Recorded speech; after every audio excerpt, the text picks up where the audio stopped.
Buzzsaw, what is happening, my friend? Hey Jared, How you doing, man? good. How are you?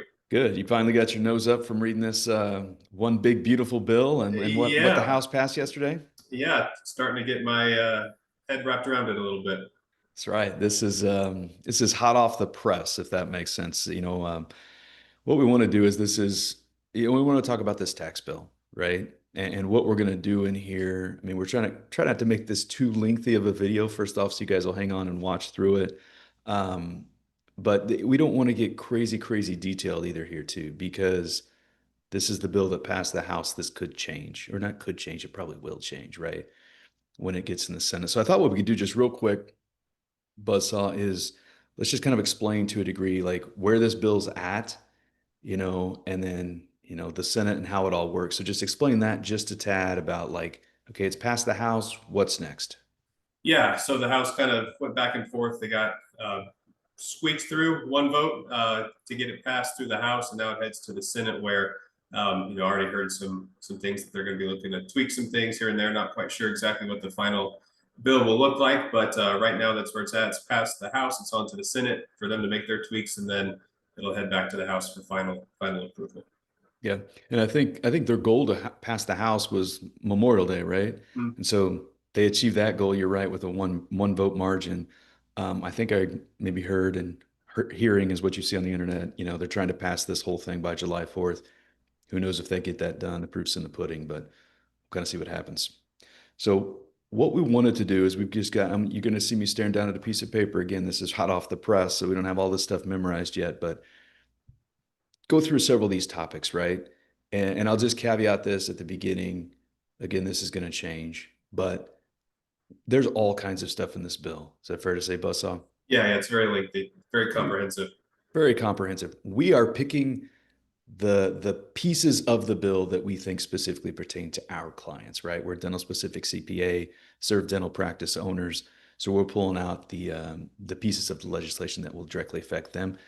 There's a whole lot of other stuff you might hear. You're like, why didn't you mention it?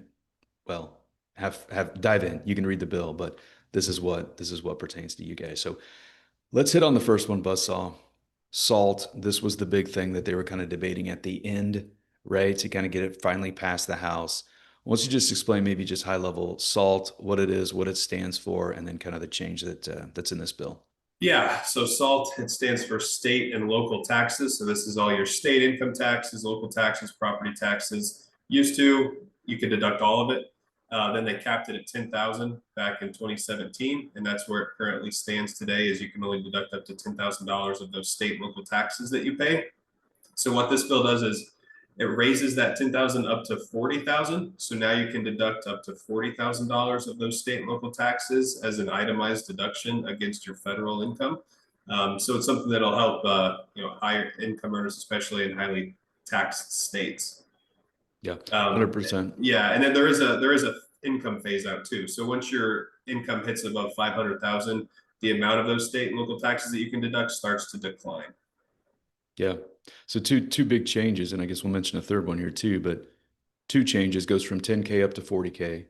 Starting this what gets a little confusing, the effective dates on some of this stuff, but that's starting in 2025 is how we see it now.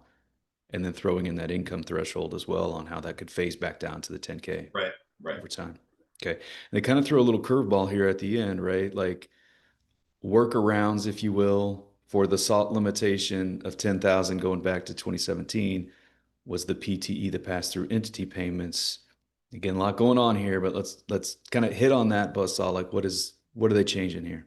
Yeah, so one thing we've been having a lot of our clients do is take advantage of that pass-through entity tax as kind of a workaround for that $10,000 SALT cap, where you pay your state taxes through your business and then they become a deductible business expense instead of a personal itemized deduction. Well, they're getting rid of that workaround. So you're going to kind of be stuck at that $40,000 cap starting in 2026. How we see it is that the PTE is still allowed in 2025, even with the bump up to 40,000 in 2025 as well. But starting in 26, the benefit of that pass-through entity tax workaround is going to go away. Yeah, so they gave on the salt, but then hit you over here on the other side. So that affects dental practice owners right there. I mean that's a big deal that we're going to have to talk through with our clients. But yeah, as we see it now, the effective date of that, call it deniability of the PTE, starts in 2026. That could always change, but that's probably the big thing on the salt that's, and that's what they were, I'm going to use the words fighting over at the end. They kind of, I think the budget committee or whatever approved it at 30.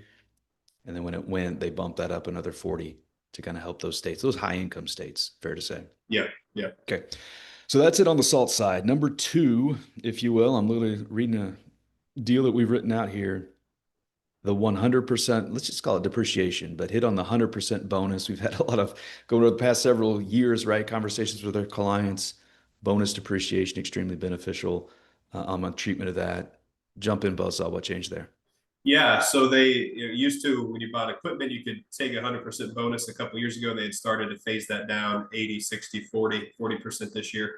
But what they've done is they've moved that back up to 100%. So any assets that qualify for this equipment mostly that you purchase, now it's kind of weird that it's January 20th or after anything after January 19th that's purchased is going to be eligible for this 100% bonus depreciation, and that'll stay at 100% through 2030. So you got a good chunk of time here to be able to take advantage of 100% bonus depreciation on your equipment purchases and other qualifying items for the foreseeable future. Yeah, I mean, that's a big deal. It was supposed to be 40 this year, and now if this goes totally all the way through and stays the same, it'll bounce back up to 100. And then, yeah, it has that weird date. I think that was inauguration day, right? That weird Yeah. date of after that date, if you buy this equipment, it pertains to. And then there's also some changes on Section 179, like increasing the threshold or, how much you basically take Section 179 on. Again, we'll go too deep in that. Really, the 100% bonus pertains to most of our clients as opposed to Section 179, but just want to note a little change there. Okay, that's bonus depreciation. Let's go number three here, Buzzsaw. Jump over here. All right, QBI. The QBI deduction, known as the 199A deduction.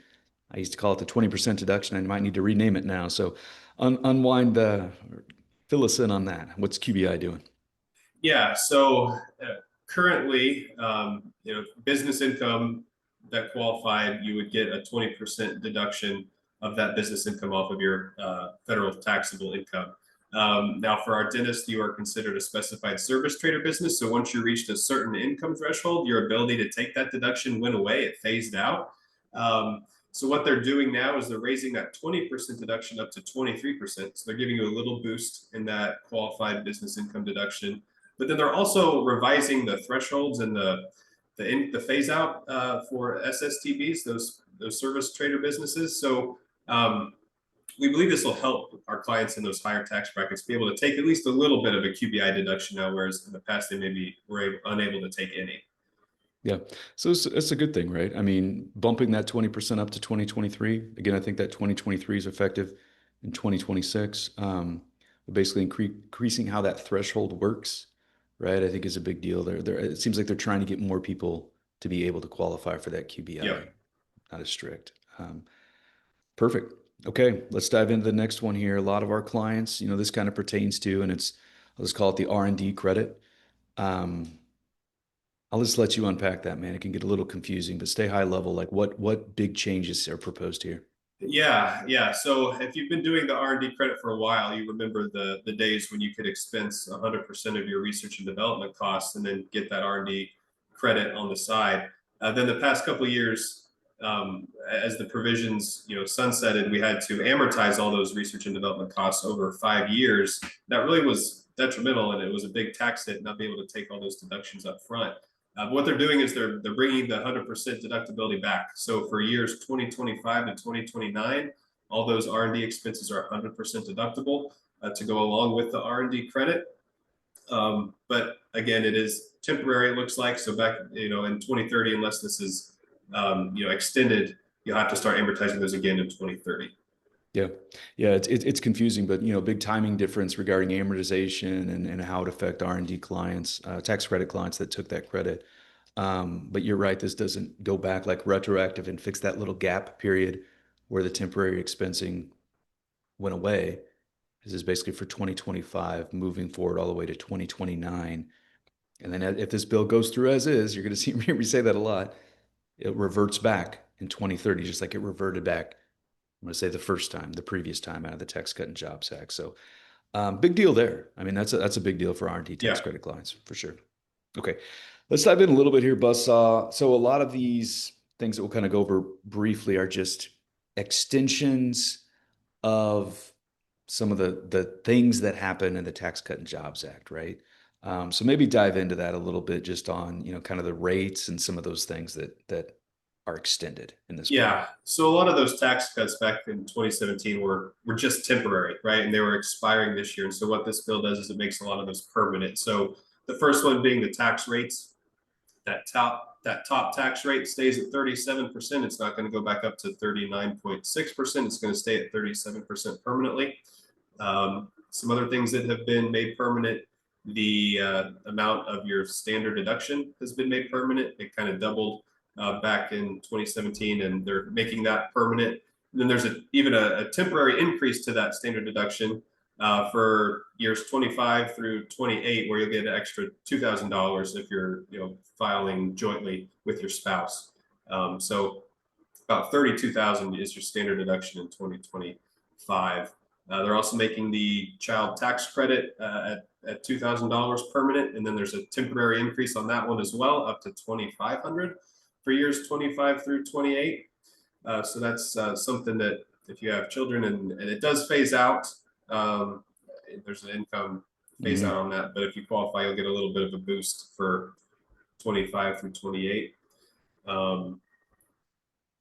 It's interesting on a couple of these. You mentioned the standard deduction as well as the child tax credit, and confused my little simple brain here, but kind of extending the things that maybe making things permanent and then adding a temporary on top of it, with the standard deduction, keeping that going at that increased amount, as well as the child tax credit. So, but some good bumps here that should help on the deduction side for sure. Yeah, yeah. Okay. And it looks like there is that estate and gift tax, that's kind of been raises that exemption too. We don't go into crazy detail there, but there is an extension of those increased, gift and tax, estate and gift tax exemption amounts. So Yep. that's a big one. Okay. So hit on this one, Buzzsaw. This is car loan interest, right? Yeah. Kind of new, maybe. Yeah, this is something brand new. Hit on this a bit. Yeah, so what they're allowing taxpayers to do is you can deduct up to $10,000 of car loan interest for qualifying vehicles. And that's even if you don't itemize your deduction. So it's an above the line deduction, meaning you get it if you qualify. You don't have to pass that standard deduction threshold. There are some stipulations. The final assembly on those vehicles has to occur in the United States. From what I've read, they're unsure if it counts on used cars. So new cars for sure. They're not sure if the deduction is going to be for used cars or not yet. So that's something to keep our eye out on. There also is an income phase out on this one as well. So once you hit over 200,000 married filing joint, that starts to phase out. Yeah. And you can see a lot of, they always say like the Congress and everybody writes the tax code to incentivize things. And you'll see several things in this bill which kind of incentivizes the manufacturing in the United States and that sort of thing. So directly correlating the taxes and the consequences of it with incentivization. So yeah, I kind of saw that one come through on the car loan interest, and kind of interesting. So we'll kind of see where that falls. One other one here, and again, not a lot of our clients, I guess, really hit this, but you got that excess business loss deal. Kind of hit on that just briefly, Buzzsaw, about how there's a small tweak in how that carry forward, if you will, kind of is handled.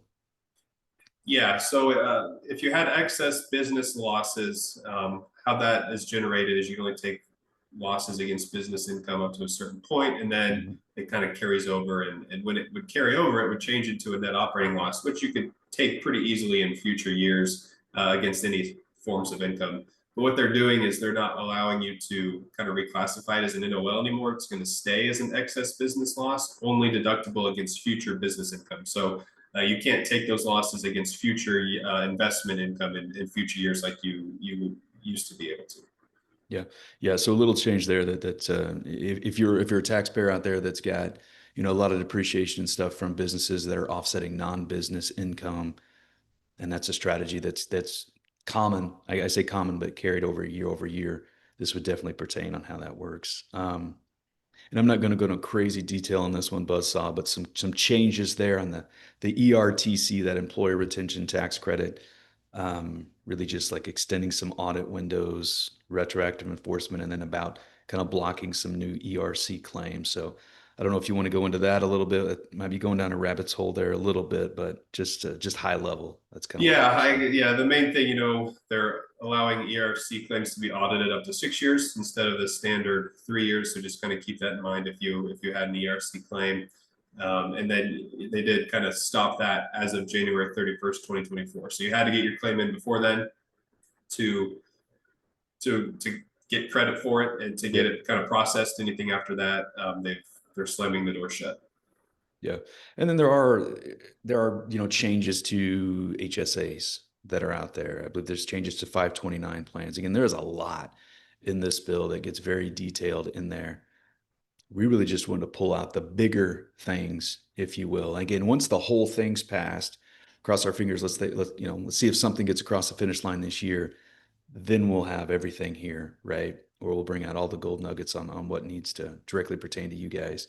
But one thing you might hit on here at the end, Buzzsaw, is just, and I don't understand how they pass these bills and balance it and all this fun stuff, but in my simple brain, they've got some tax cuts in here, right? So they got to pay for it somehow. Maybe just hit high level on one of the bigger sources, of kind of paying for this bill is. Yeah, so to kind of help pay for some of the tax cuts elsewhere, they're getting rid of a lot of the, we call it green energy credits. So think Mhm. things like your home efficiency credits for installing solar panels or a green HVAC system. Those are going away. The EV credits for electric vehicles are going away. The use credit, the new credit, the commercial vehicle credit will all be gone after 2025 or 2026, depending on which credit that is. So those are some of the ways that they're going to be helping pay for the other tax cuts elsewhere. Yeah, yeah, 100%. A lot of the green energy credits are just kind of going away. So high level, that's what we got, guys. Buzzsaw, you got anything else there? I mean, again, just passed the House, right? So it's off to the Senate. They're already talking about things they're going to change, right? And they're going to just have to get together and see if they can agree on something, and then when in the year it gets passed, and then what are the effective dates of those changes? But you can see the big things here. The SALT, I think, is a big deal, right? The deniability of the PTE and how that works is a big deal. Just trying to figure out how that works. Bonus depreciation, QBI, R&D, those are some of the big ones that I would pull out and be like, as we're meeting with our clients here in the next, goodness, month, for that first tax planning meeting, we're going to be thinking about what could possibly change to see how that could affect them, because some of this change could drastically affect a taxpayer for sure. Yeah, definitely. Okay. Well, guys, if you have questions, let us know. Again, we're going to start putting out more and more content and kind of track as this bill progresses through the Senate and just talk about how it's going to change. And, if you guys, I think we're going to have a link there that you guys can sign up for so we can send out email blasts too. And you guys can see these hit the YouTube channel as well. But we just want to put out good content and constantly think about how this stuff can affect you guys and stay proactive. Fun stuff, man. It's like we're back in school, right? It is. Studying, Yeah. Learning studying it all before the over. test, right? Yeah. We were Yeah. cramming before this video. I was always cramming before the test. So this is good stuff, man. But I appreciate you, man. And we'll see what happens with this tax bill. Yeah. All right. Thanks, Jared. See you guys. Talk soon.